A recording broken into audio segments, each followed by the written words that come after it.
하나님께서 우리의 코에 생기를 불어넣어 주셔서 우리의 인생이 시작되어지고, 또 하나님께서 우리의 코에서 그 생기를 거두어 가실 때 우리의 인생이 맞춰진다면, 불어넣어 주시고 거두어 가시는 그 사이에 살아가는 우리들의 삶을 인생이라 할진데, 그 인생을 사람들은 많은 것들로 표현합니다.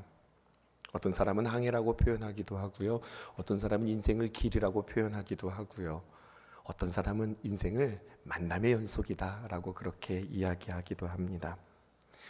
여러분, 정채봉 시인 아시죠? 그 정채봉 시인의 만남이라고 하는 시 있습니다. 만남을 이렇게 표현하고 있어요. 가장 잘못된 만남은, 처음부터 잘못된 만남을 이야기하네요. 어떤 만남이라?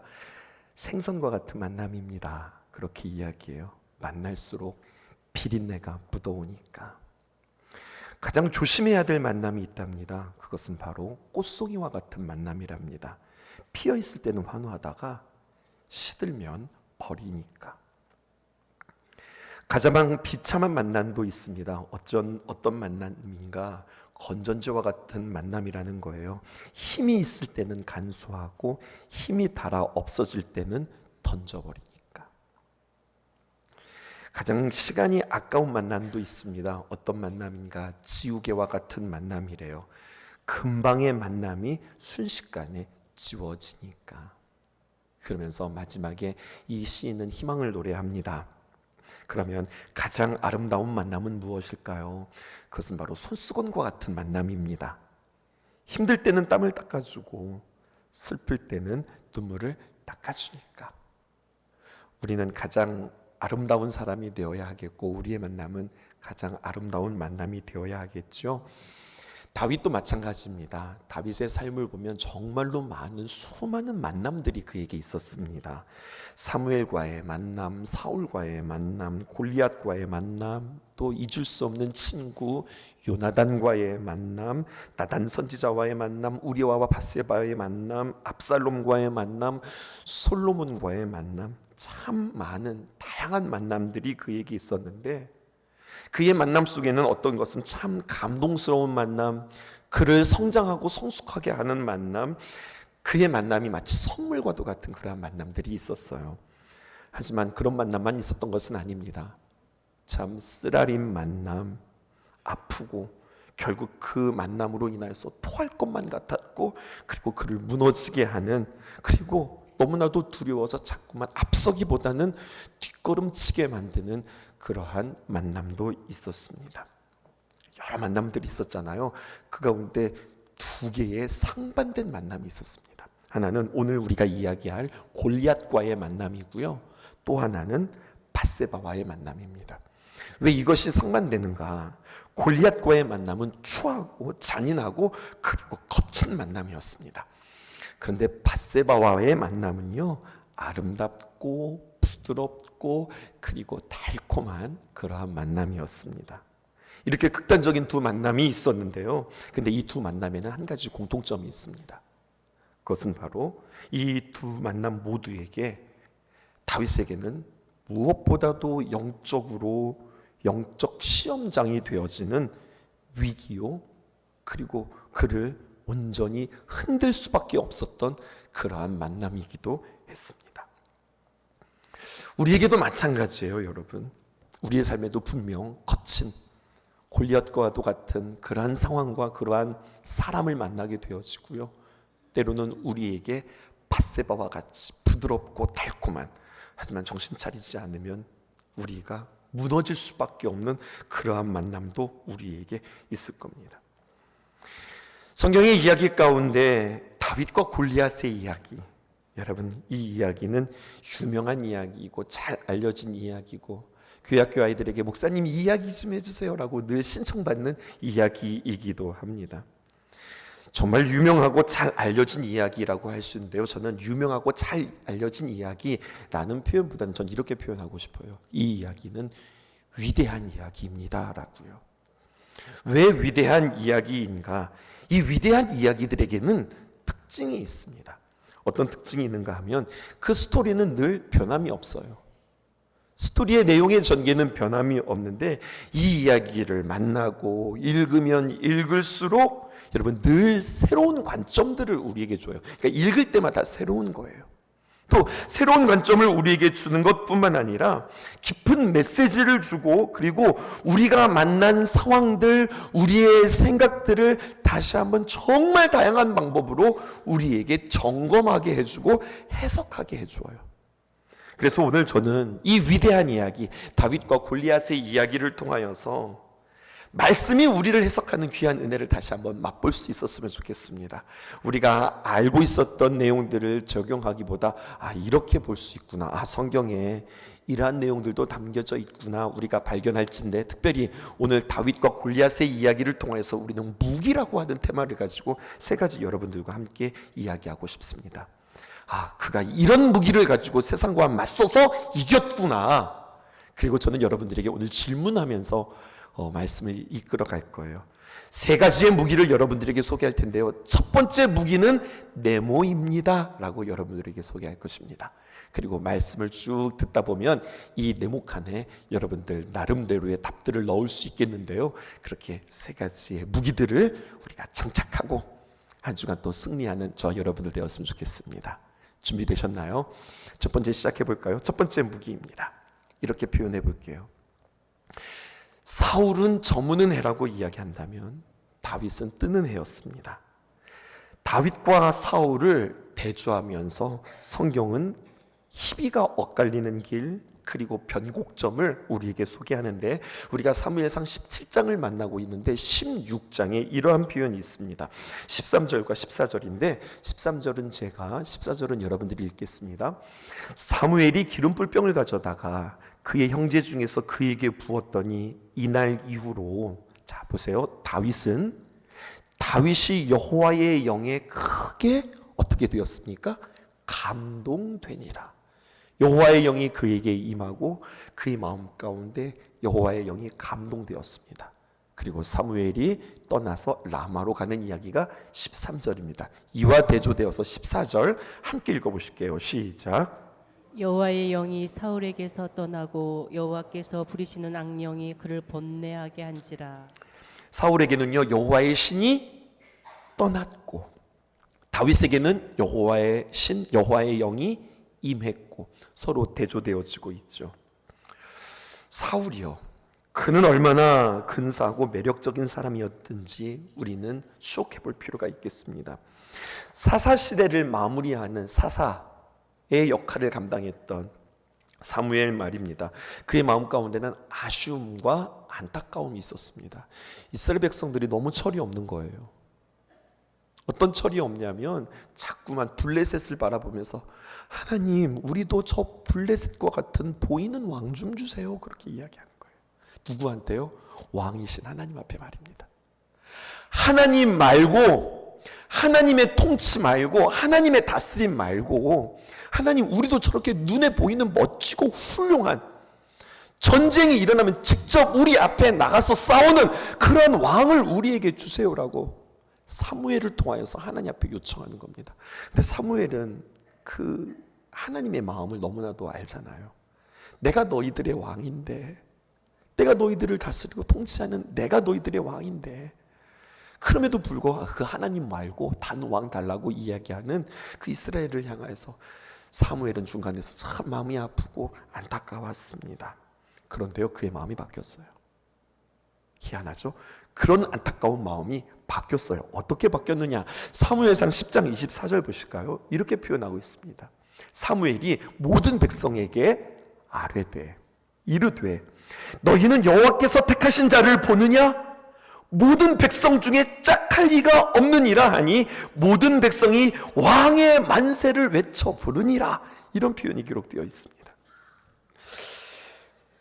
사울이 참 근심하고 안타까웠는데 오늘 말씀해 보니까 사무엘이 말입니다. 이 이스라엘 백성들을 향해서 참 안타까웠는데 사울을 보고 또 그와 함께 교제하고 이야기를 나누자 사울 괜찮은 거예요. 이 정도면 하나님을 대신해서 하나님의 귀한 대행자로서 왕의 역할을 너무나도 잘 감당할 수 있을 것만 같은 거죠. 적극적으로 백성들 앞에 이 사울을 추대하고 그리고 추천합니다. 그러면서 뭐라고 표현하냐? 모든 백성 중에 짝할 리가 없느니라. 이게 무슨 말이냐면 비교할 대상이 없다는 거예요. 그렇게 사울을 이야기합니다. 너무 마음이 좋아서 어쩌면 사울의 마음이 들키는 대목인지도 모르겠습니다. 사무엘이 이 사울을 참 사랑했습니다. 그래서 사울이 무너질 때에 사무엘이 그렇게 아파하며 밤이 새도록 사울을 위하여서 기도했는지도 모릅니다. 사울이 얼마나 근사하고 매력적인 사람이었을까요? 하지만 그를 보고 그의 이야기들이 쭉 진행되어짐에 따라서 점점점 하얀 곡선을 그리고, 여러분 그 고사성어 가운데 용두삼이라고 하는 말 아시죠? 너무나도 그에게 딱 어울리는 말입니다. 처음에는 참 멋지고 근사하고 아름다웠는데 점점점 그는 달라지고 달라지다 못해 이상해지고 결국에는 형편없는 사람이 되었는데 어쩌다 그렇게 됐는가? 성경은 이렇게 이야기하고 있어요. 이유는 하나님의 영이 떠나자 형편없는 사람이 되었다. 이렇게 이야기하는 거죠. 14절 볼까요? 하나님의 영이 떠나서 형편없는 것만 끝나는 게 아니에요. 성경은 이렇게 이야기합니다. 여호와의 영이 사울에게서 떠나요. 그럼 그것으로 끝나는 것이 아니라 여호와께서 부리는 악령이 그를 번뇌하게 한지라. 여호와의 영이 떠나면 그냥 진공 상태, 텅 빈 상태가 아니라 그 안에는 악령이 그 안에 지배하고 있어서 그를 어떻게 합니까? 번뇌하게 합니다. 번뇌하고 악령이 그를 지배했다고 하는 표현이 계속 진행되어지는데요. 15절 보실까요? 사울의 신하들이 그에게 이르되 보소서. 15절입니다. 하나님께서 부리는, 15절 띄워주실까요? 하나님께서 부리시는 악령이 그를 번뇌하게 하온즉, 이렇게 이야기하고 있습니다. 한 나라의 국가, 리더, 왕이 번뇌한다? 여러분 이것은 보통 일이 아닙니다. 위기잖아요. 그러니까 신하들이 하나의 대안을 내놓죠. 어떤 대안입니까? 16절 원하건대, 16절 띄워주실게요. 우리 주께서는 당신 앞에서 모시는 신하들에게 명령하여 수금을 잘 타는 사람을 구하게 하소서. 하나님께서 부리시는 악령이 왕에게 이를 때에 그가 손으로 타면 왕이 나으시리라. 이렇게 이야기하는 겁니다. 수금을 잘 타는 사람, 사울을 위로할 사람을 찾습니다. 그 당시에도 뮤직 테라피가 있었던 것 같아요. 그 번뇌하는 마음 가운데, 그의 마음 가운데 막 질서가 무너지고 막 괴로울 때에 찬양을 들려주고 음악으로 그의 마음을 위로할 사람 누군가라고 이야기할 때에 다윗이 꼽혀지는 겁니다. 다윗의 이동 경로를 보실까요? 들판에서 사무엘 앞으로 나와 기름 부음 받았던 다윗은 또다시 사울에게 부름받고 이제 이새의 집에서 왕궁으로 나아가게 되었습니다. 그렇게 다윗을 추천할 때 성경은 다음과 같이 묘사하고 있습니다. 여러분 이것은 우리에게 기도 제목 되었으면 좋겠습니다. 사무엘상 16장 18절에 있는 말씀, 소년 중 한 사람이 대답하여 이르되 내가 베들레헴 사람 이새의 아들을 본즉 수금을 탈 줄 알고 용기와 무연과 구변이 있는 준수한 자라, 여호와께서 그와 함께 계시더라 하니라. 이렇게 이야기합니다. 기도 제목이 여기에 있어요. 여러분 다윗은 누구인가? 첫 번째, 수금을 탈 줄 안다. 악기를 다룰 줄 안다는 거예요. 여러분 악기를 다룰 줄 안다는 것은 악기를 연주하는 것으로 끝나는 것이 아니라 그 악기를 연주함으로 말미암아 나의 마음을 표현할 수 있고 하나님 앞에 찬양할 수 있는 사람이라는 거예요. 우리 다음 세대를 바라보며 우리 자녀를 바라보면서 여러분 이런 기도 제목이 있었으면 좋겠어요. 하나님, 우리 아이들이 노래 잘하는 아이들이 아니라 찬양하는 아이들 되게 해주세요. 세상의 리듬에 맞춰 세상의 가락에 맞춰서 그렇게 노래하는 아이들이 아니라 우리를 지으신 하나님, 우리를 창조하신 그 하나님 앞에 그들이 영으로 하나님 앞에 찬양하고 찬양을 통해서 하나님의 위로와 하나님의 힘을 경험하는 아이들 되게 해주세요. 여러분 기도할 수 있기 바랍니다. 또 다윗은 누구인가? 이렇게 이야기하고 있습니다. 그에게는 용기와 무용이 있는 사람. 여러분 용기는 아시죠? 용기는 영어 성경이 이렇게 표현하고 있습니다. 그가 용기가 있었다. He is a brave man. 그는 용감한 사람이었다라는 거예요. 그런데 여러분 무용이 있었다라는 겁니다. 무용은 뭘까요? 이 무용을 말하는 걸까요? 영어 성경에 보니까요, 이 무용을 뭐라고 표현하면은요, warrior, 싸우는 자, 전투하는 자, 이렇게 표현하고 있어요. 여러분, 이거 참 귀한 표현입니다. 무엇이냐면 그 안에 내면이 강직하고요, 그 마음이 강할 뿐만 아니라 그 마음을 가지고 뭐 세상에 나가서 치고받고 싸우는 것이 아니라 불의 가운데 옳지 못한 것들이 있을 때 용감하게 대처하고 싸울 줄 아는 안과 행동이, 생각과 행동이 일치되는 사람, 그가 바로 다윗이었다는 거예요. 뿐만 아니라 그는 어떤 사람인가? 구변이 있는 사람이라는 거예요. 구변이 있다. 이것도 무슨 말일까요? 영어 성경의 도움을 받아볼까요? 이렇게 표현하고 있습니다. He speaks well. 그는 말을 잘하는 사람이었다. 말 잘하는 사람이 어떤 사람이 말 잘하는 사람이에요?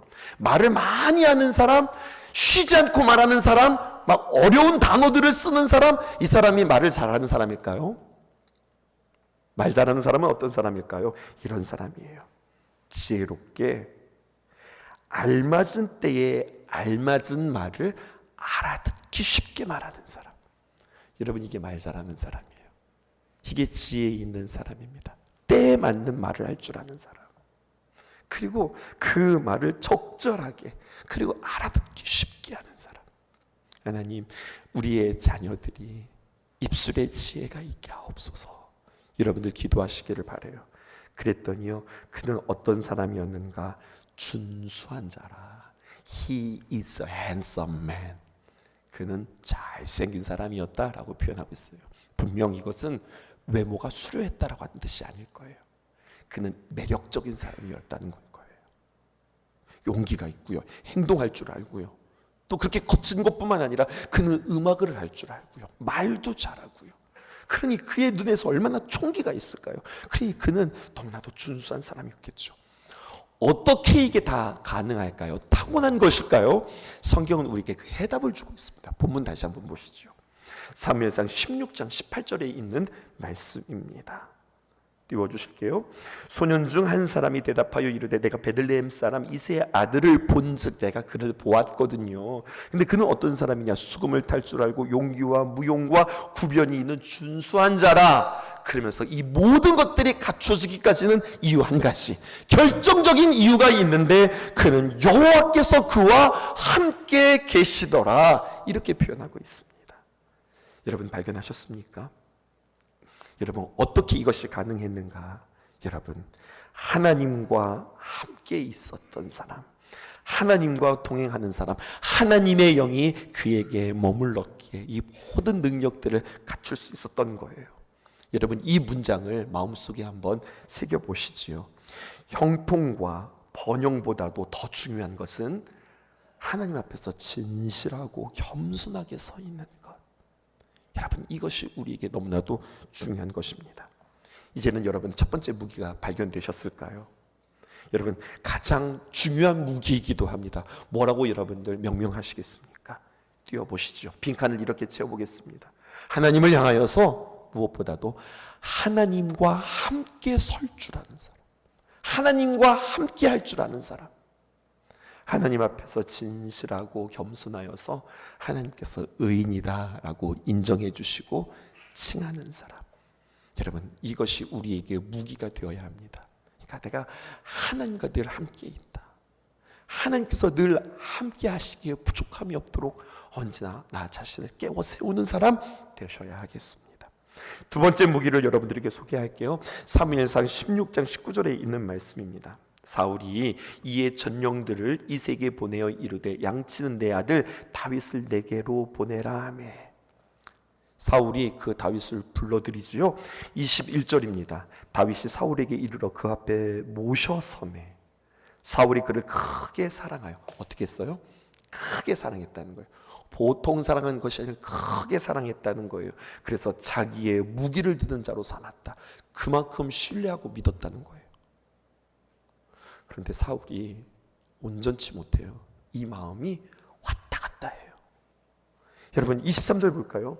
하나님께서 부리시는 악령이 사울에게 이를 때에 사울에게 다윗이 수금을 들고 와서 손으로 탄즉 사울이 상쾌하여 낫고 악령이 그에게서 떠나가니라. 이렇게 표현했거든요. 근데 떠나간 영이 이제는 다시 안 들어오는 게 아니라 또 들어오고 또 들어오고, 때로는 상황이 심각해지고 이러는 거예요. 사울이 다윗을 크게 사랑했잖아요. 근데 어떤 때는요, 사울이 다윗을 너무 미워하는 거예요. 자기에게 어떤 비교의 대상이 되어지는 거예요. 심지어는 그렇게 사랑했던 그를 향해서 칼을 들어, 단창을 들어 그를 향해서 수금을 타라고 해놓고서 그를 향해서 던지는 이야기도 성경에 기록되어져 있습니다. 여기서 우리가 한 가지 주목해 볼 일이 있어요. 다윗이 그런 사울 앞에서, 그런 왕궁에 들어가서 그가 무엇을 했을까요? 목사님 당연히 노래했죠. 여러분 노래했을까요? 좀 더 깊이 생각해 보시죠. 우리는 지난주에 다윗은 왕궁에 들어가기 전에 적극적으로 참 감격스럽게 드라마틱하게 사무엘을 통해서 그가 기름 부음 받았던 일을 우리는 보게 되었습니다. 그리고 이것은 하나님의 선택이요, 장차 하나님께서 너를 왕으로 삼으시겠다 하나님께서 찍으셨던 사건이었어요. 뿐만 아니라 외형적으로만 있지 않았고 내면적으로도 하나님의 영이 가득하게 되어지는 성령 충만함을 다윗은 경험했다는 거예요. 그래도 성경은 우리에게 중요한 것을 이야기해요. 기름 부음 받았다고 당장 왕이 되는 것이 아니라는 거예요. 여러분 계산을 해보니까요, 이렇게 기름 부음 받고 그가 정말 왕의 자리까지 가기까지는 20년의 세월이 걸렸어요. 하나님은 뭐 하시는 하나님이세요? 기름 부으시고 너 왕이야 이렇게 만드신 하나님이 아니라 그를 세우시고 하나하나 조각하기 시작하세요. 그를 다루기 시작하세요. 만들기 시작하세요. 하나님께서 하나님의 수업으로, 하나님의 커리큘럼으로 그를 부르기 시작하세요. 그리고 하나님께서 결국 그를 걸작품으로 만드십니다. 사울에게 악령이 들렸어요. 이때 다윗이 추천을 받았고요. 그가 그 들판에서 노래 불렀던 그 실력 가지고, 자, 여기서 말하는 이 실력은 그가 얼마나 노래를 잘 불렀던지, 얼마나 목청껏 노래를 불렀던지, 정말로 기가 막히게 노래를 불렀다 이런 표현이 아니에요. 제가 뭐라고 표현했어요? 들판에서 노래를 불렀다니까요.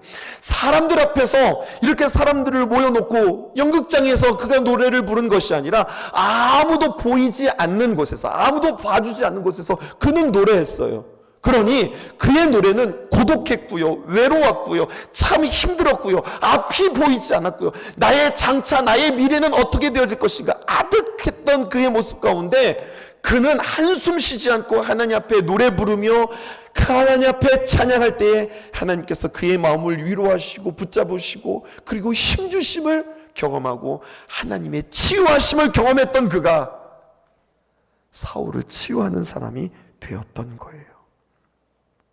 영적인 시각에서 보면 매우 중요한 무기 한 가지를 발견하게 되어집니다.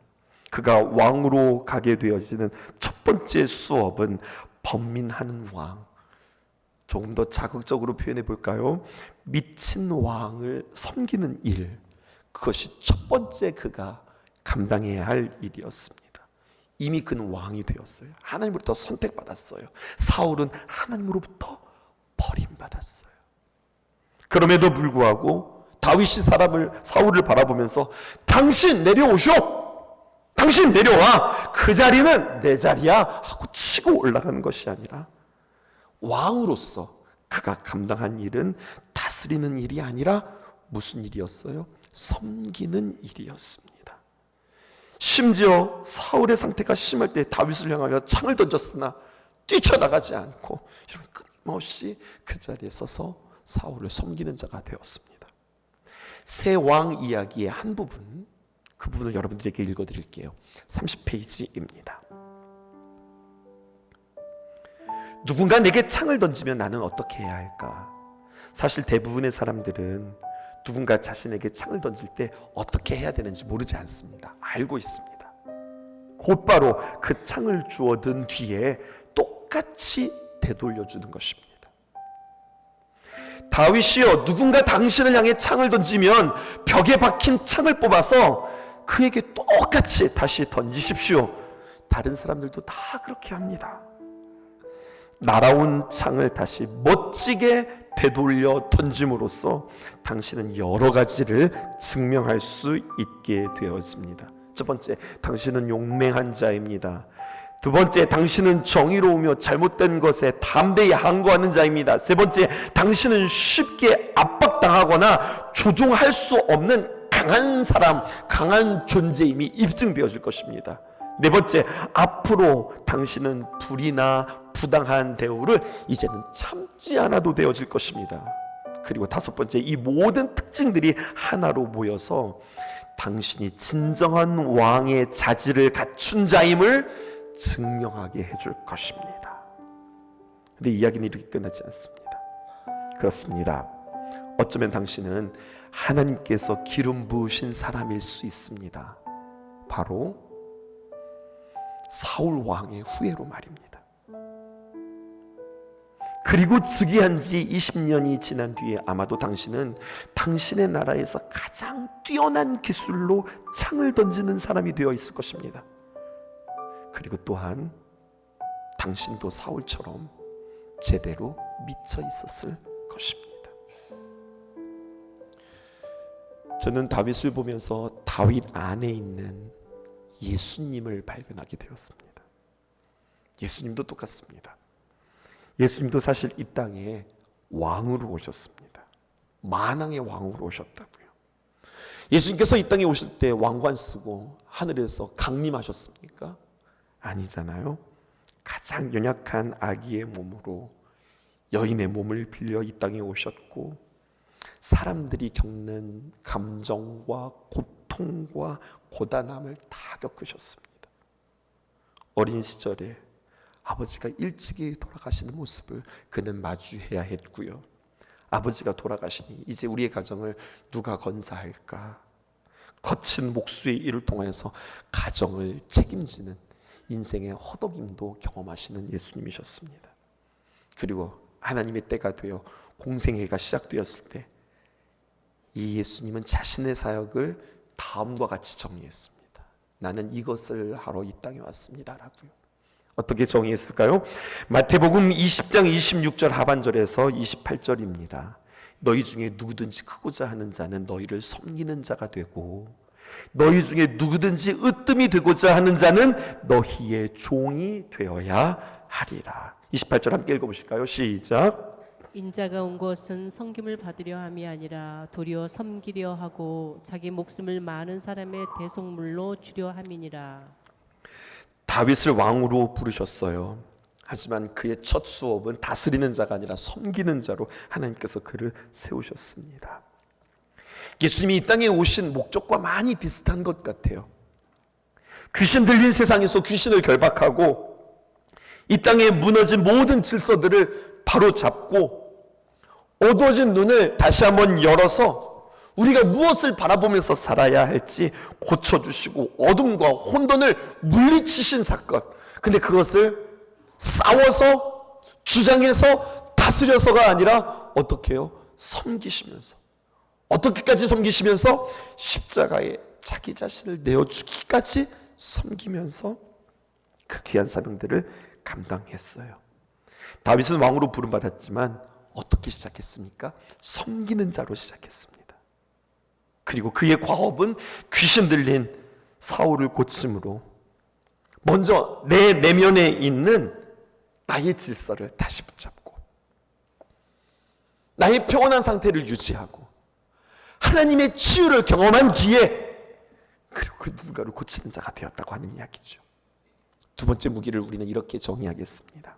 두 번째 무기, 특별히 나와 이웃을 위하여서 하나님께서 허락하신 상황에서 나를 부인하며 순종하며 섬기는 것. 여러분, 이것이 우리가 특별히 앞에서는 하나님을 향해서라면 이제는 나와 이웃을 향하여서 나를 부인하고 섬기며 그리고 순종하는 삶이 강력한 무기다. 오늘 성경이 우리에게 이야기해주고 있습니다. 마지막 세 번째 보실까요? 세 번째 무기가 있습니다. 아예 세 번째는요, 무기가 우리에게 쭉 진열되어 있습니다.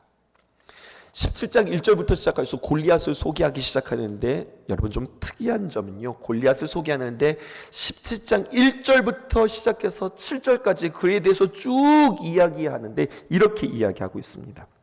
첫 번째, 그를 소개할 때 그의 이름과 그리고 그의 외모에 대해서 이야기하는데 그의 키, 신장에 대해서 언급합니다. 4절 하반절을 볼까요? 그의 이름은 골리앗이요, 그는 어디 출신이라? 가드 사람이라. 그리고 그 키는 6규빗 한 뼘이다 라고 하는 거예요. 여러분, 그럼 약 우리로 따지면 3m가 넘는 이 정상이 아닌 엄청난 건과 같은 사람이 골리앗인데, 여러분 고대 사회에서 이러한 3m의 장수가 나왔다. 여러분, 이것은 엄청난 거인이요, 그 당시에 놀라운 일이라 할 수 있겠습니다. 뿐만 아니라 성경을 쭉 보게 되었으면 골리앗의 노투구, 비늘, 갑옷, 그리고 다리에 차는 녹각반, 어깨에 차는 노당창, 골리앗의 창자루의 무게, 그리고 방패, 여러 가지 무기들이 정말로 상세하게 길게 설명하고 있어요. 그리고 그 무게들은 만만치 않습니다. 뭐 시간이 없어서 다 이야기를 못하겠지만, 가령 칼의 무게는 약 한 11kg 정도 되어지고요, 갑옷과 방패의 무게는 무려 60kg가 되어지는 것을 몸에 지니고 그리고 싸우는 거예요. 근데 여러분, 성경이 이렇게 자세하게 길게 소개하는 이유가 있습니다. 그것은 바로 무엇이냐면, 골리앗이 이런 무기들을 장착했다고 그의 무기들의 정보를 우리에게 주는 게 아닙니다. 이 이야기를 통하여서 두 가지를 우리에게 이야기하는데, 골리앗이 무엇을 믿는 사람인가 라고 하는 것과, 두 번째, 오히려 역설적으로 골리앗의 초라함을 성경은 지금 우리에게 이야기해 주고 있는 겁니다. 그렇게 장신이요, 그렇게 엄청난 거부인 그가 두려워서, 여러분, 무기를 장착하는데 완전 무장을 하는 겁니다. 머리끝부터 시작해서 발끝까지 완전 무장을 하고 호령하면서 싸우는 거예요. 그는 무엇을 믿는다는 겁니까? 첫 번째, 자신의 체구를 믿는다는 이야기고요, 두 번째, 무기들을 믿는다는 이야기입니다. 그의 믿음과 그의 두려움이 다 드러나는 이야기입니다. 그러면서요, 그는 뭐라고 이야기하는가? 4절에서 7절 골리앗에 대한 묘사가 기록되어져 있다면 8절에서 10절 그가 이스라엘을 조롱하기 시작하는데, 7장 11절 볼까요? 사울과 온 이스라엘이 블레셋 사람이 이 말을 듣고 크게 놀라 두려워하니라 라고 이야기하고 있어요. 그런데 이 골리앗이 앞에서 호령을 할 때에 두려워하는데, 보통 두려워하는 게 아니라 크게 두려워했다는 거예요. 그래서 그 앞에 이스라엘 백성들이 벌벌벌벌 떨고 있습니다. 그런데 여러분, 모두가 공포와 두려움에 사로잡혀 있을 때에 유일하게 한 사람, 두려워하지 않는 사람이 있었으니 그것이 바로 다윗이었습니다. 다윗에게는 남다른 무기가 하나 장착되어 있었기 때문에 그렇습니다. 혹시 여러분, 그것은 물맷돌이라고 여러분들 생각하세요? 그렇지 않습니다. 그에게 아주 특별한 무기가 있었습니다. 17장에 보면 쭉 읽어보면요, 반복되어지는 단어가 있는데, 그것은 바로 무엇이냐면 6번이나 반복되어지는 표현, 네가 하나님을 모욕해, 모욕이라고 하는 단어가 반복되었습니다. 그는 골리앗을 바라볼 때 그 안에 뜨거움이 있었습니다. 어떤 뜨거움이냐? 거룩한 분노가 있었습니다. 사무엘상 17장 26절 볼까요? 블레셋 사람을 죽여 이스라엘의 치욕을 제거하는 사람에게는 어떠한 대우를 하겠느냐? 이 할례 받지 않는 블레셋 사람이 누구이기에 살아계신 하나님의 군대를 모욕하겠느냐? 다윗은 그의 입술로 단 한 번도 골리앗을 골리앗이라고 부르지 않았습니다. 골리앗이라고 부르지 않고 뭐라고 이야기하냐? 이 블레셋 사람이라고 이야기합니다. 거기는 이런 의미가 있습니다. 블레셋도 그냥 블레셋이 아니라 할례 받지 않는 블레셋 사람. 여러분, 이방민족이니까 당연히 할례 받지 않죠. 할례는 유대민족에게나 있는 그들의 문화와 전통입니다. 무슨 이야기하는 걸까요? 너희는 하나님을 모르는 할례 받지 못하는 백성들이야. 그런 너희가 하나님의 군대를 모욕해? 라고 이야기하면서 그는 골리앗을 꾸짖습니다. 여러분, 이것이 무기입니다. 이 꾸짖음, 이 질책이 저와 여러분들에게 오늘 장착되어 수 있기를 주님의 이름으로 축복합니다. 하나님을 모독하고 세상의 수많은 죄의 도전 가운데에서 고개를 숙이고, 우리는 수요일마다 삼손을 보고 있잖아요. 블레셋의 압제 가운데 이스라엘 백성들이 어떻게 합니까? 벌벌 떨면서 삼손 나대지 말아요, 삼손 드러내지 말아요, 해집지 좀 말아요, 적당히 적응하면서, 아니 지금 우리가 좋게 살고 있는데 당신이 왜 와서 이 난리를 치냐고. 우리는 순응하며 적응하며 잘 살고 있다고, 이대로가 좋다고 이야기하면서 오히려 여러분 삼손을 원망하잖아요. 너무나도 비극적인 이야기 아닙니까?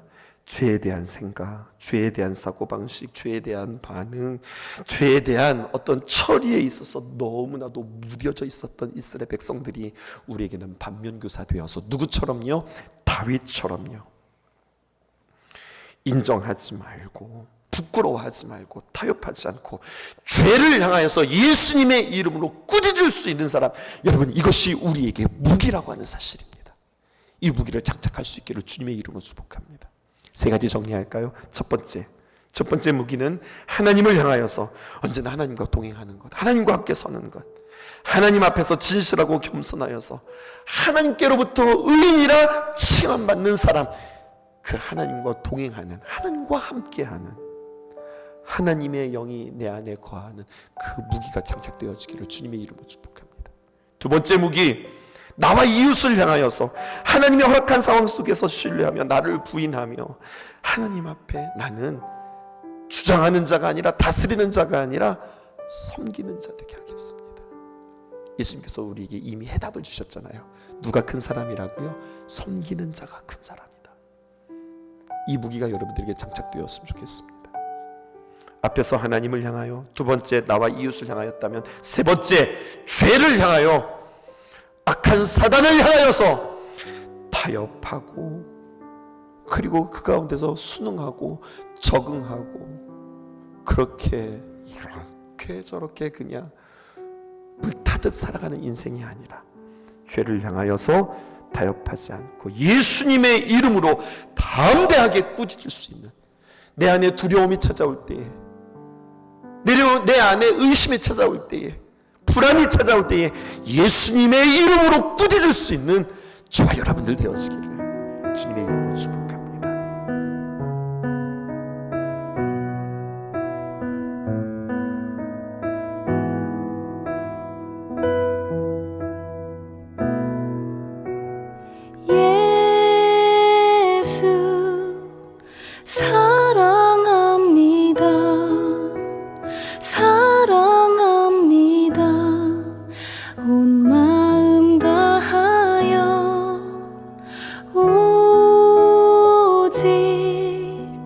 주님 한 분만 간절히 더 원합니다.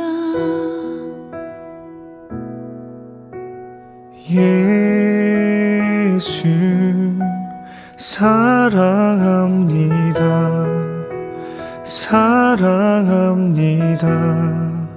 온 마음 다하여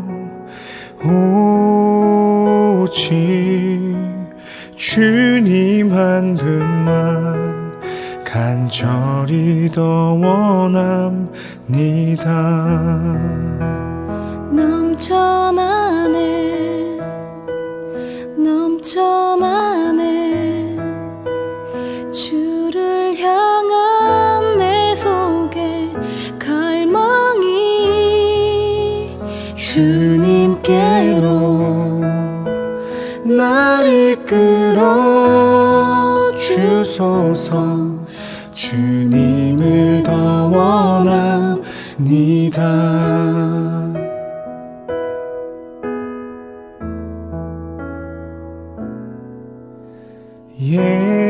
예수 사랑합니다.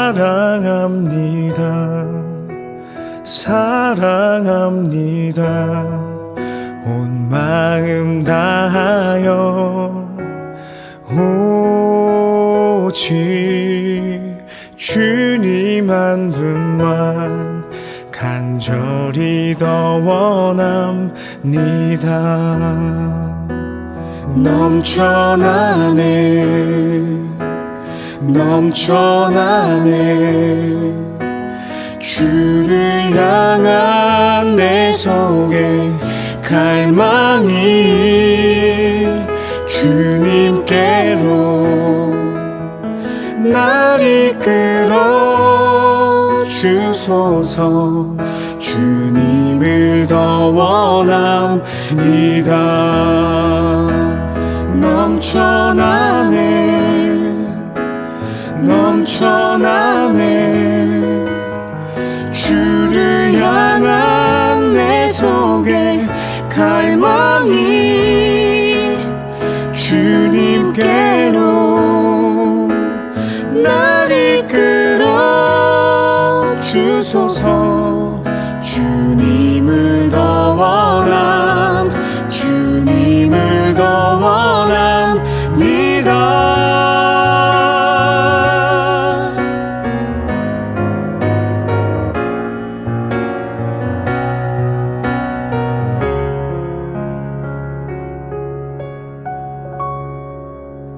넘쳐나네 넘쳐나네.